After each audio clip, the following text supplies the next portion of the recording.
Hello, croeso, and thanks for joining this Open University session at Wales Tech Week.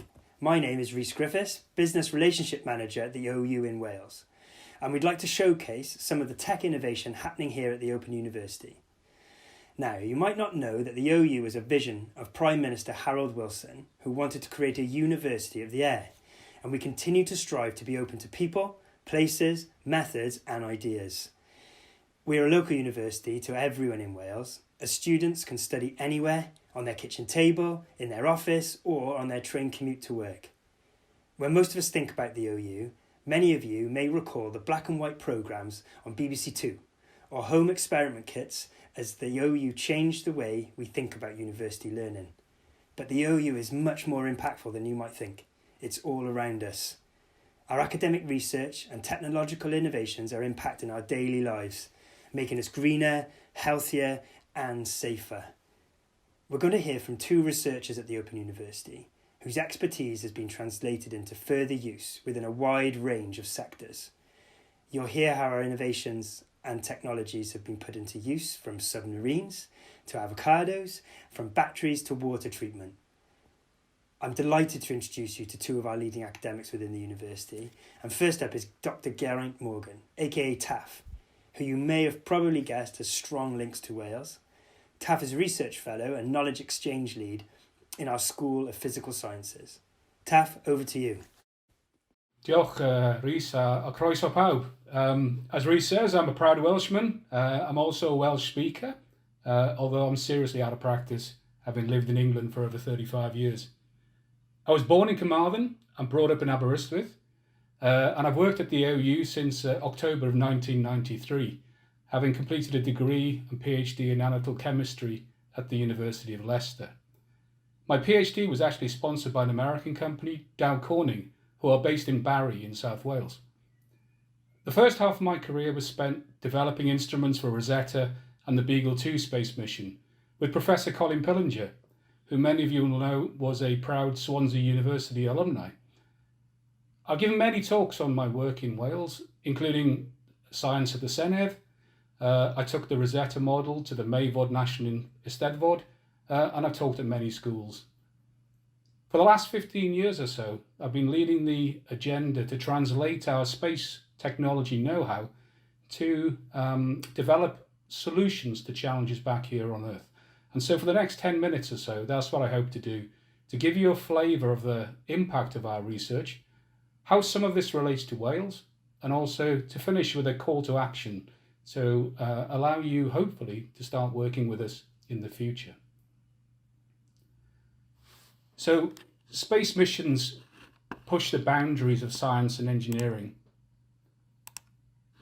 Missions such as Rosetta and Beagle 2 require the development of large multidisciplinary skills and teams. So we put together chemists, physicists, hardware engineers, software engineers, electronics engineers, and even geologists and microbiologists. You need to build these big teams to allow you to turn the big scientific questions into requirement specification for instruments. Once that's done, you can develop an analytical solution that can produce the data to answer the big questions, such as, is there evidence for life beyond Earth? But you also need to take into account the constraints of the mission. So space missions make us think outside the box. We don't have mains plugs. We don't have engineers we can send up once we've launched. It's no good having a screwdriver if the mission has already launched. So we need to make sure that in the design, we make things light, small, low power, whilst also being able to survive being in a vacuum, intense radiation, and extremes of temperature. We also need to make sure these things are very strong and able and robust, and able to survive shock and vibration, both on launch, but also on landing. So we successfully did this with the Rosetta mission to a comet. We managed to sniff and identify that the building blocks of life are on a comet after a 10-year, 4 billion mile journey around the solar system. The other thing that came out from the project is not only have we developed solutions, but also a very strong multi-skilled team. which is a very powerful resource for when you're looking at challenges back here on Earth.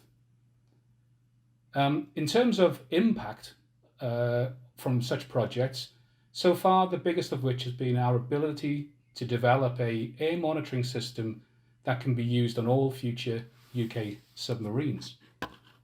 As I'm sure you know, submarines are an important part of the UK's continuous at-sea deterrent capability that has kept the nation safe for the last 50 years.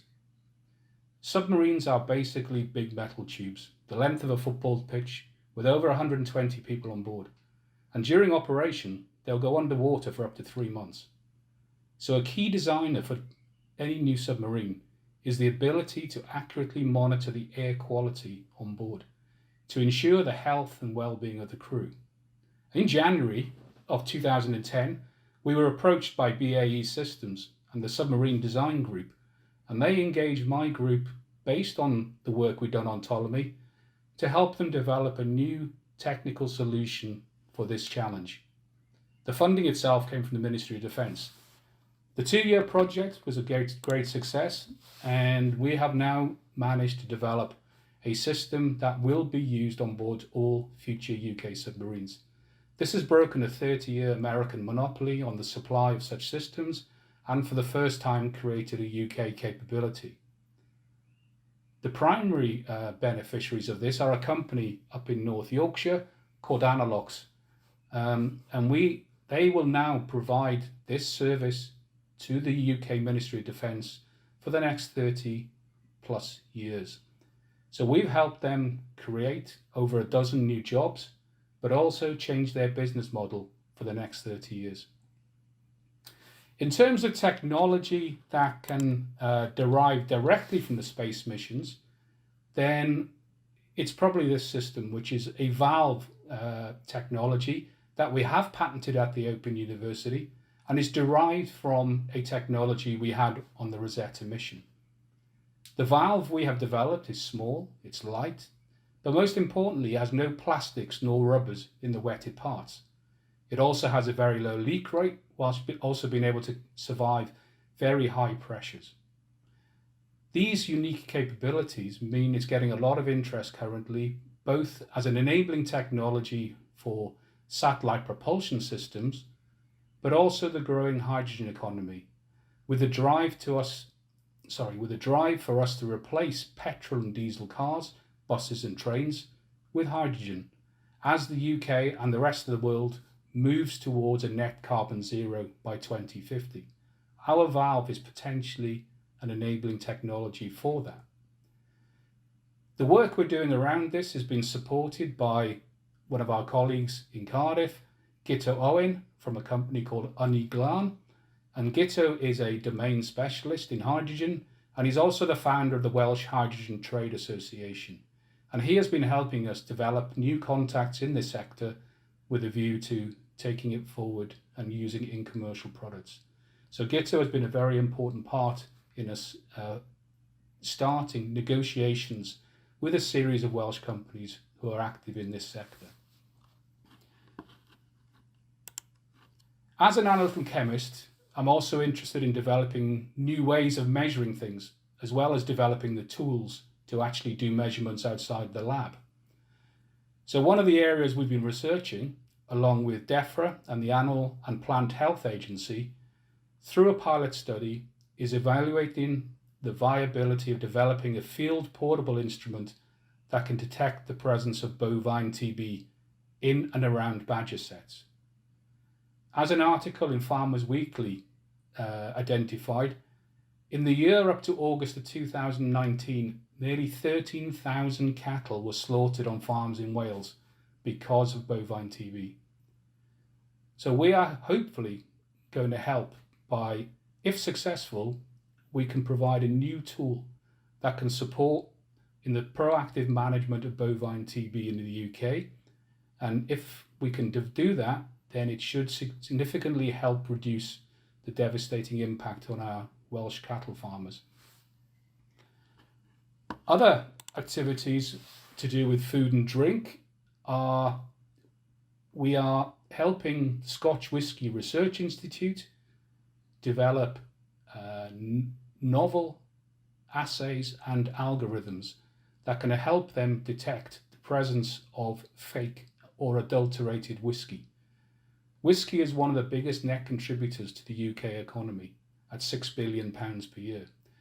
And it's all driven by the quality and the brand recognition.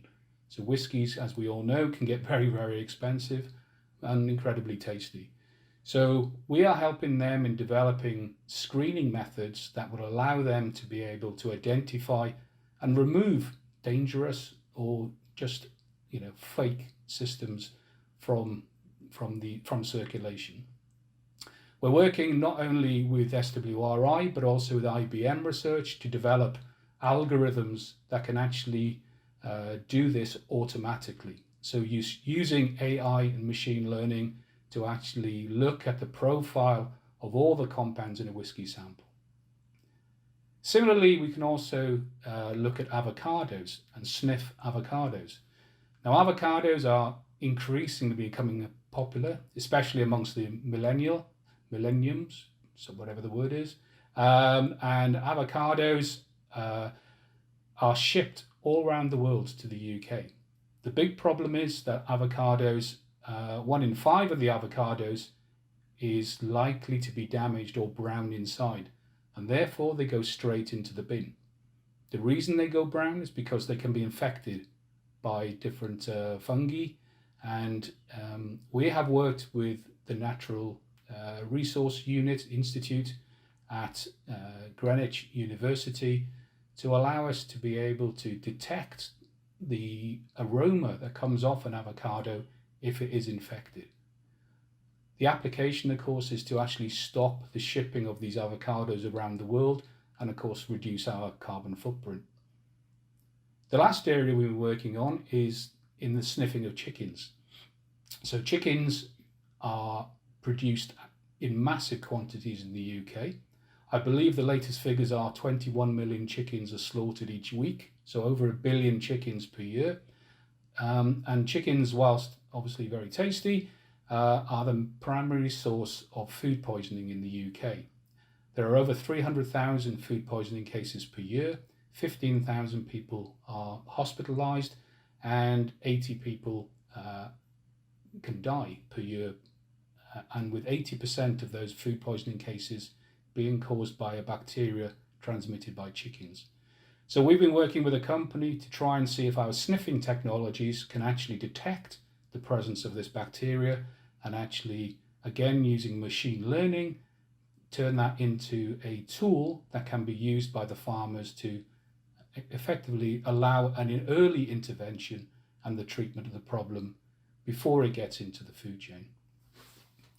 So my last slide really is to do with how the Open University can provide support and also help Welsh startups in taking their business forward. As Rhys said earlier, the OU is unique. We're based in all 4 nations. So we have extensive reach and we also have a significant number of partnerships. So the lady in the picture is Eleanor Davies-Farn. She's one of Wales's new breed of entrepreneurs. She's also the cousin of Gareth Davies, the Scarlets, Wales and Lions scrum half. I used to babysit Eleanor when she was a child, and since she's obviously grown up and started her own company, making products for curly hair.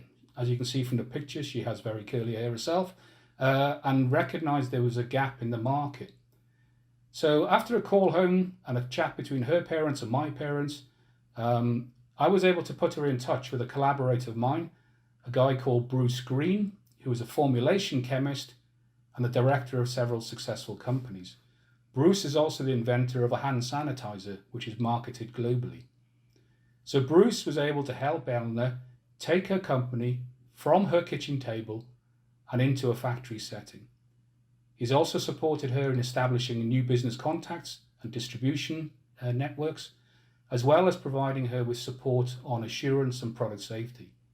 And as you can see from the press coverage, her business is growing exponentially, and she's even now based in Dubai. So as I say, the OU has an extensive network of academics, and we can all have our own networks of people and we're always interested in providing support for companies around the world. So that's it from me. I suppose I should just finish by saying that we're always looking for new partners. We're always looking for new projects, interesting challenges to be addressed, and we also potentially have funding to help that activate. So if you're an SME and you are interested in what we can do, then please contact Rhys and he will put us in contact.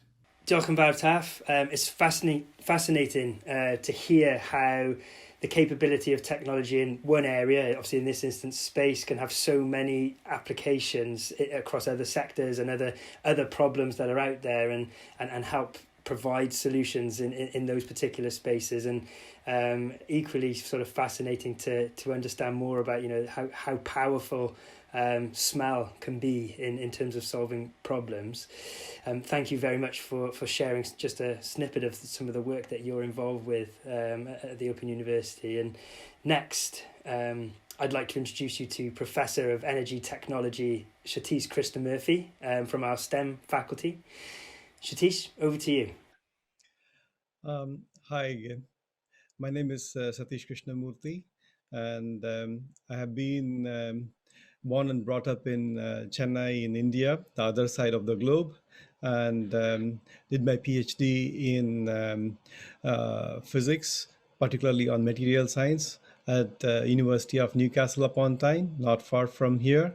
And I was funded by overseas research scholarship scheme that was available that time. Then after that, I spent a good 8 years in Ireland, in Dublin, Trinity College Dublin and Dublin City University, for 8 years working and researching on nanotechnology and nanomaterials and how this can help the society and societal benefits. So I'm a material scientist and materials engineer, but we are working on solving the real-time world problems. And then to 2012, I think 2012 October, I moved to Open University, took a lectureship position here in materials engineering of School of Engineering and Innovation, and started my own group as Nanoscale Energy and Surface Engineering. And when I started the group, we set the mission of the group as socially oriented research that has direct benefit to society. So how we can, as a material science and technologist, our research, particularly on nanomaterials, nano is like small, we are talking about 10 to the power of -9 scale. So how this small materials or small particles can help in solving world challenging problems. The world challenging problems that includes local, regional, and national problems. That is what our mission when we started. So we started like a one-man army, like only myself, and then now, as my other colleague said, it's research is in these days is a interdisciplinary research or multidisciplinary research, and everybody, the platform is there for everyone to work with. So we are working with both UK partners that include Open University, and also some of them are in Swansea partners I have in Wales and in India and US. So we have a really strong collaboration which we created the network. So we set the base that we work on partnerships, these research, because not one person can solve these world challenging problems. So I've been telling all you this story of challenging problems, world challenging. What challenging problems which we are solving? Maybe you may ask. Yeah, of course. There are two serious challenging problems which we are working on. One is energy, another one is water. Without water, we cannot live in this globe at all. As my colleague says that he is working on the space, they are still finding whether they can find water in space. If you find water in space, you can live. If you come back to the earth, yes, this is a serious problem. We work on sustainable development goals. It's called SDGs. It's developed by UNDP, United Nations Development Program.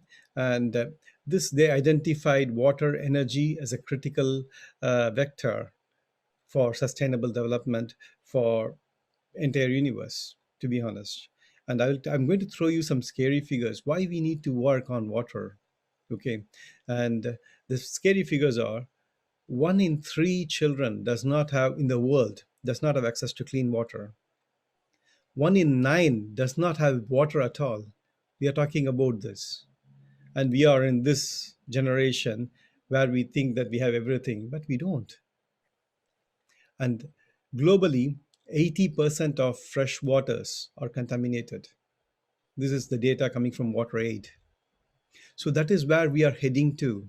As there is more and more population grows, more and more requirements started. So we thought that we can the technology answers this heavy challenging problems. And what we are focusing in our thing, we are funded by, our research is funded by European Union, Royal Academy of Engineering, British Council, UK India grants, and then some industrial grants and European Union as well. So we have a team of 8 to 9 at OU and about several collaborators. We are working on this problem. So we make advanced functional materials. Okay, many people would have been heard about graphene. I think so. So why I have to hear of graphene? Of course, you need to know about graphene because the Nobel Prize originated in UK. The graphene is originated in UK. It's a very simple technology. Graphite, which we call the lead pencil, we call. So that is what the graphite is. So the graphite originate of graphite is they used to write initially on the sheeps to identify that this sheep has to be is defective sheeps and this sheep is really good, etc. That's how the original graphite came in writing. And there are clever scientists are there. They what they have done is they take one layer of graphite, and that has become a graphene, world thinnest material, that is single atom thick, that is in nanometer scale. So we extract those nanometer scale graphene, and also we have it's simple chemistry, cooking. So we cook some materials like earth abundant low cost materials, and then work on can we purify this water using sunlight, renewable energy. So we have plenty of sunlight everywhere. Okay, of course, in UK it is not that so, but I'm coming to that as well. There is enough sunlight in UK to trigger the work which we are doing currently because we don't need like the sunlight in Africa, what they get, or in Spain or in India. So we need an adequate amount of sunlight to trigger the chemical reaction. So we are working on a solar fuels. We use the sunlight, capture that sunlight, okay, and form that as an energy, electricity, and the earth abundant materials, which I talked about, graphene or some other nanoparticles, we use them and then use some advanced chemical processes to degrade the dyes or the organic pollutants, which I have talking about that, to clear, and then we can recirculate that as a clean water. As my colleague, another colleague has said about hydrogen valves, so we are also working on hydrogen generation. So say for example, the clothes which I'm wearing, textile, okay, correct me if I'm wrong, there's no offensive here. From top to head, we are all contaminated.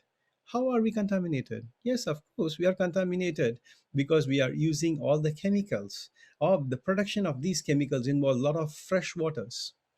Fresh water I'm talking about. For making this shirt, 3,000 tons of water required to make this shirt. Okay, fresh water. And once the water has passed through the system, they are not going to reuse it because it carries dyes and organics. So when we are working in a project funded by European Union, where we are looking at how we can reuse this water using a chemically activated nanotechnology. We use this nanotechnology as a tool to reduce the organics. And it is simple. Yes, we have done that. We have proved in our lab, we developed a prototype of that, and then now it is going in a commercialization stage. We not only done that, we have patented in-house plasma printing device which we made. It is pretty much like a torchlight.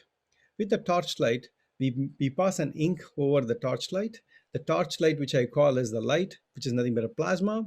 So we pass through the plasma and print onto any substrates. And this will be exposed directly to sunlight, and the dyes will be passed on one side, and then the chemical reactions will take place, pretty much like when you put a what do you call a very nice Guinness You have to wait for the things to settle, the foam to settle, because the chemical reactions are happening. It is the same type of chemical reactions are happening here as well.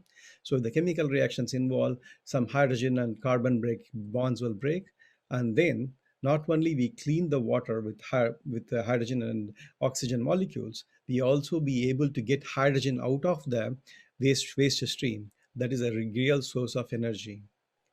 So this project is very interesting project which we've been working, and this was really triggered. This the amount of hydrogen which we generated really triggered Tata Steel in Swansea, which we are working as a partner. So they are planning to fund a project on coating of new materials for hydrogen generation, and they need a lot of hydrogen for their heating systems. So that is one project which we are working on sustainable development goals. Let me take you to the second project. The second project is not far from what you know. Tesla cars. What do they have? Batteries. Mobile phones. What do they have? Batteries. You know what I'm coming to. Yes, there are more mobiles than human beings in the planet. Every house has two mobiles, three mobiles. What will happen to those batteries? The batteries has a definite lifetime. So, our technology, we are working on partnership with industries in India and also in UK to see whether how we can recycle the batteries on lithium-ion batteries. Trust me, 2030, the UK government clearly said that by the end of 2030, everything will go into electric vehicle. Of course, it's a very good thing because we are directly attacking the climate change, CO2 reduction, etc., which is very important for the healthy living of the society. It addresses many problems, by many challenges which we face. The first project which I mentioned is also addresses the climate change because the water, we are all talking about energy harvesting. There is another one called water harvesting and water storage. People forget that part actually. That is also important. And similarly, this project, which we are talking about, recycling of batteries, is also directly addressing climate change. Let me tell you how it is. So, for making of batteries, particularly lithium ion batteries, we all know that people often talk about lithium. Oh, it's a very expensive material. It's very low in. If we start using more lithium, and then we may not even have another 40 years, we may not lithium will be end up. But it's not only lithium. There is another material called cobalt which is available only in African regions. And the more and more cobalt we take, it's another problem as well. So we are working on how we can extract the end of life lithium batteries, which already been used in the car or mobile phones, and extract the materials and make new products out of that through circular economy model. So how we can easily, I will clearly tell you how we can do this. Okay, so for any batteries, we need some electrodes. That's what they call us. If you open up the battery, you see a dark carbon thing. Carbon is an electrode, then there's an encapsulation happening. So when the carbon is there, like this pretty much, then the lithium will go inside out and then it started breathing. When it started breathing, you know that breathing, as you can clearly see my hand, that it's breathing. That's what. So the carbon started exfoliating. Then it becomes graphene. So we extract new materials and then coat, like what I said for photocatalysis or catalysis, which I told in the previous project. We can take the materials from here and put it in the other applications. So I have been used a lot of buzzwords here. Plasma printing, I said about chemistry here, and I said also engineering. So we are a group of interdisciplinary people, or chemists, engineers, and designers. We are all working towards solving a major problem on water, recycling of batteries. And all these components which we are taking out will be utilized either as a solid state battery or for other applications for wastewater treatment or even solar cells.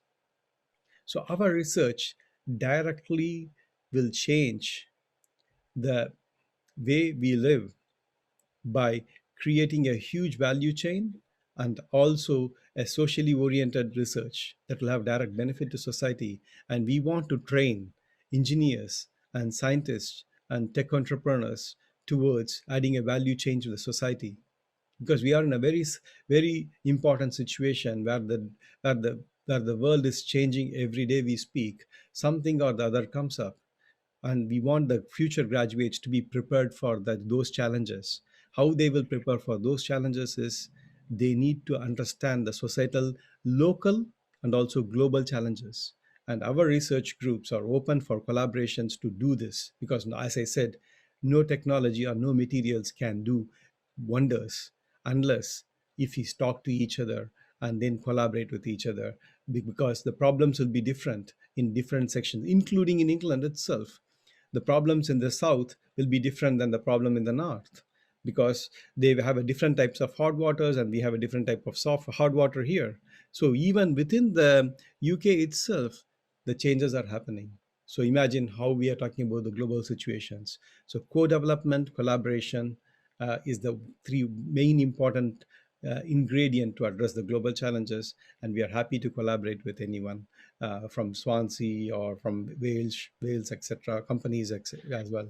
As my other colleague said, that we have some really good initial funding to collaborate, and then we are good in winning grants, etc., to address the global challenges. We have a really fantastic research labs, top-notch international research labs in my group and also in OU as well. So you will be surprised what you will be seeing once you come here. And have a lovely week. Thank you, Satheesh, for giving us an insight into your work and helping us to understand how you're having an impact on how the world uses energy in a more sufficient way. It's phenomenal to think that in today's world, 1 in 3 people still don't have access to clean water. And it's fantastic to hear the research and innovation that you're doing is having an impact on this. I hope you enjoyed those insights into the exciting world of research and innovation. As you've heard, the OU is having an impact across a range of industries and on the international stage. If research and innovation interests you, please do get in touch with us. We also work with employers to unlock the potential of their workforce and flexible online learning shaped around your needs. We offer a degree apprenticeship in software engineering, along with a range of free online courses on our OpenLearn platform. We also have short courses and micro-credentials that focus on skills gaps, such as leadership and management, cybersecurity, and cloud technology. If you'd like to get in touch with us about developing your staff's learning and development needs, then please email me on the address shown on screen.